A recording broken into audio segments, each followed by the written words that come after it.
اللہ کی عبادت میں ابھی اللہ ولی الذین آمنوا کے مرحلے میں ہوں. اللہ کی عبادت میں جو لوگ سست ہوتے ہیں نا، اس کی 4 وجوہات ہیں. دیکھیے، جب تک بیماری دور نہیں ہوگی، جب تک کہ بیماری کا سبب ہم تلاش نہ کریں گے. بیماری کا سبب ڈھونڈ لیجئے، خود بخود بیماری ختم ہو جائے گی. میں بیماری کا علاج جب ممکن ہے میرے لیے کہ جب میں اس کی علت کو ڈھونڈوں کہ یہ بیماری آئی کہاں سے ہے، اس کی جڑ کاٹ دوں، خود بخود بیماری ختم ہو جائے گی. اللہ کی عبادت میں سستی کے 4 موٹے سبب ہیں. وہ سبب ختم کر دیجئے، خود بخود معاشرہ عبد الہی ہو جائے گا، بندہ پروردگار ہو جائے گا. معاشرہ عبدیت کے کہہ لیجئے کہ میدان میں آ جائے گا.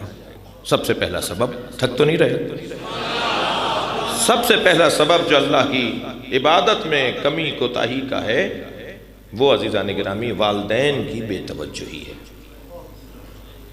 والدین کی بے توجہی ہے. اب چینی زبان سب سیکھ رہے ہیں نا، سی پیک.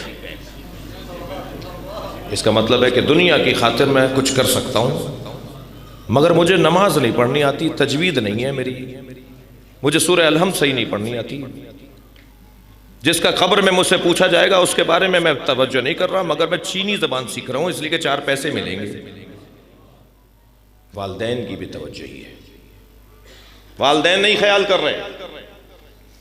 او لیول اور اے لیولز کے لیے 5-5 10-10 ہزار روپے کا ایک سبجیکٹ پڑھانے کے لیے ٹیوشن کے پیسے دے رہے ہیں، مگر مولانا کو 500 روپے دیتے ہوئے 4 دفعہ کہتے ہیں کل دے دیں گے.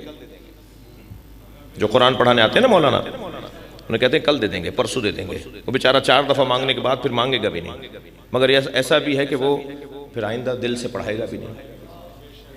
ایک صاحب مجھ سے کہنے لگے ہمارے یہاں قرآن کے قاری نہیں ملتے. میں نے کہا اس لیے نہیں ملتے کہ ہماری توجہ نہیں ہے.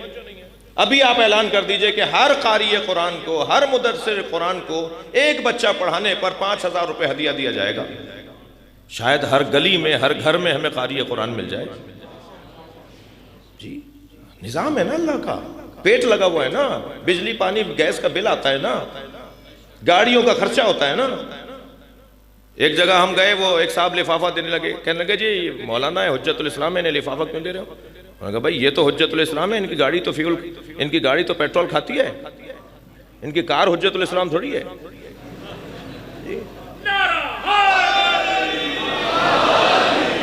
قرآن پڑھانے والوں کا حال دیکھ لیجئے آپ، بیچارے ملیں گے کیوں ملیں گے وہ جب ان کو ہم کچھ دے نہیں رہے. والدین کی بے توجہی ہے. تو کچھ تلخ باتیں اگر لگ رہی ہوں تو مجھے کچھ دیر کو معاف کر دیجئے گا. والدین کی بے توجہی ہے. والدین کی بے توجہی ہے جس کی وجہ سے اللہ کی عبادت میں کمی ہے. دوسرا سبب بتاؤں عزیزان گرامی؟ دوسرا سبب ناآگاہی اور عدم علم ہے. اللہ کی معرفت کی کمی ہے، عبادتوں کے فائدے کی کمی ہے. یعنی فائدوں کو نہیں جانتے. نماز کا کیا فائدہ ہے، روزے کا کیا فائدہ ہے، حج کا کیا فائدہ ہے، معلومات نہیں ہے. جب معلومات بڑھتی ہے تو شوق بڑھنے لگتا ہے. دوسرا سبب اللہ کی معرفت. اگر مجھے کوئی کہنا کہ بھئی آپ ذرا اپنے چہرے کو تو دیکھیے، 4-6 کروڑ روپے کا تو چہرہ ہے، پھر تھوڑی سی بات سمجھ میں آنے لگا، اچھا اتنا مہنگا کیسے؟ ہم نے کہا جی 1 آنکھ 1 کروڑ میں بیچو گے؟ کہنا نہیں 1 کروڑ میں تو 1 آنکھ نہیں بیچوں گا. تو تمہاری آنکھ 1 کروڑ سے زیادہ مہنگی ہے نا. ناک دو گے اپنی کاٹ کے 2 کروڑوں میں؟ کہا نہیں 2 کروڑ مجھ سے لے لو، میری ناک کا پیچھا چھوڑو. جی میں اپنی ناک نہیں کٹواؤں گا 2 کروڑوں میں. تو ابھی یہ چھوٹی چھوٹی چیزیں جو ہمارے بغیر مفت میں ہمیں ملی ہوئی ہیں نا، جو بغیر کسی عوض کے اللہ نے ہمیں دے دی، یہ اتنے سے چہرے پہ 8-10 کروڑ روپے کی چیزیں لگی ہوئی ہیں. تھوڑا سا غور کریں. ایک اگر میری پلکیں ہیں، میرے بھاؤں کے بال اگر ختم ہو جائیں اور ایک رہ جائے، میں لاکھوں روپے خرچ کر دوں گا کسی طرح یہاں بال آ جائے جو مفت میں آئے ہوئے ہیں. جی ایسا ہی ہے یا نہیں؟ تھوڑا گردن ہلائیے نا. کتنا میں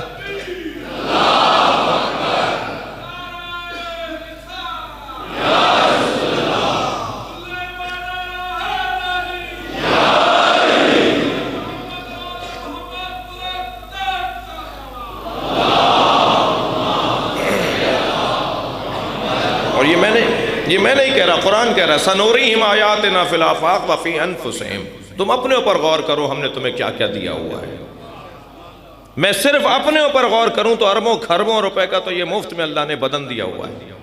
حق نہیں بنتا اس کا کہ اس کا شکریہ ادا کیا جائے, اس کے سامنے حاضری دے دی جائے, اس کا حق نہیں بنتا جی. اور یہ تو وہ نعمتیں ہیں عزیزان گرامی کہ جو مجھے نظر آ رہی ہیں, جو سامنے کی ہیں, روزانہ دیکھ رہا ہوں. مجھے تو سب سے بڑی نعمت کی وجہ سے اللہ کا شکر ادا کرنا چاہیے, وہ نعمت عظمی الہیہ ولایت علی ہے.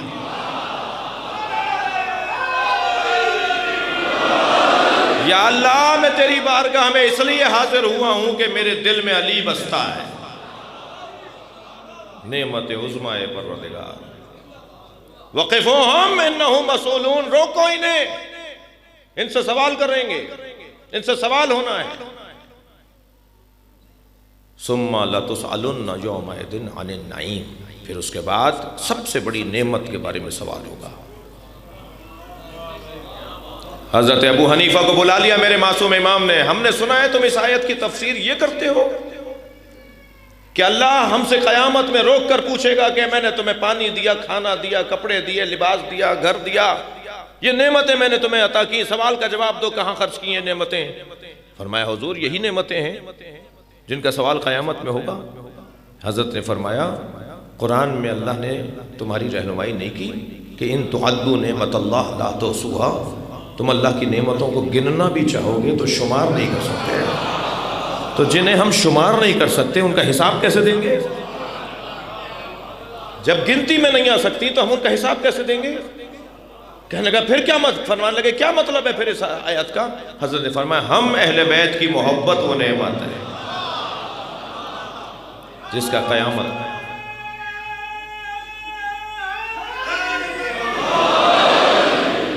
قیامت میں سوال ہوگا. ہم نے تمہیں محبت اہل بیت دی, یہ سب سے بڑی نعمت ہے.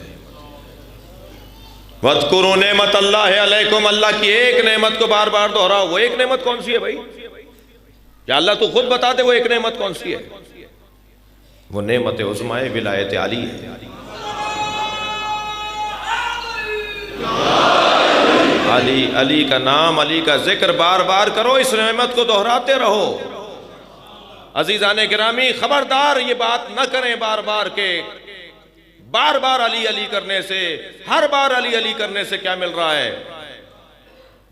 نہیں عزیزو, جنہیں مل رہا ہے انہیں پتہ ہے, جنہیں نہیں مل رہا وہ گلا کر رہے ہیں. الحمدللہ الحمدللہ مولا علی کا ذکر ہمیں بہتر انسان بنا رہا ہے. میں بات کر چکا ہوں, کرتا ہوں مختلف زاویوں سے, مختلف پہلوؤں سے. مولا علی کا ذکر ہمیں اچھا انسان بنا رہا ہے.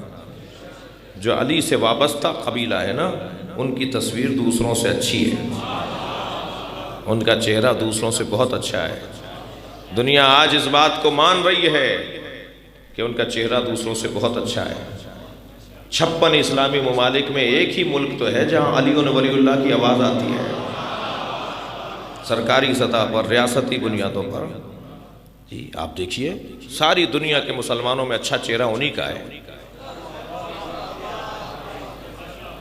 جی سب سے اچھا چہرہ انہی کا ہے, سب سے چہرہ آپ کا, سب سے اچھا چہرہ آپ کا ہے. جی ہماری تو چال بتا رہی ہوتی ہے کہ علی کا چاہنے والا جا رہا ہے, ہمارا حلیہ بتا رہا ہوتا ہے اہل بیت سے وابستہ ہے, ہمارا رویہ بتا رہا ہوتا ہے ہم اہل بیت سے جڑے ہوئے ہیں. مجھے اس ملنگ سے تو ویسے ہی بہت پیار ہے جو گلی کوچوں میں مولا کا نام لیتا ہے. جی الحمدللہ الحمدللہ. آج بھی پاکستان کی سطح پر, عالمی سطح پر اگر آپ وزن کریں گے نا کہ کون زیادہ بہتر مسلمان ہے, الحمدللہ اہل بیت سے جڑے ہوئے لوگ زیادہ بہتر مسلمان ہیں. اور آج یہ ہمارا یعنی غیر شیعہ برادری جو ہے وہ بھی اس بات کو مان رہی ہے, لوگ اس بات کو مانتے ہیں. مجھ سے ایک انگریز کہنے لگا آپ مسلمان ہیں؟ میں نے کہا جی. کہنے لگے پروفٹ کے گھر والوں کو مانتے ہیں یا دوستوں کو؟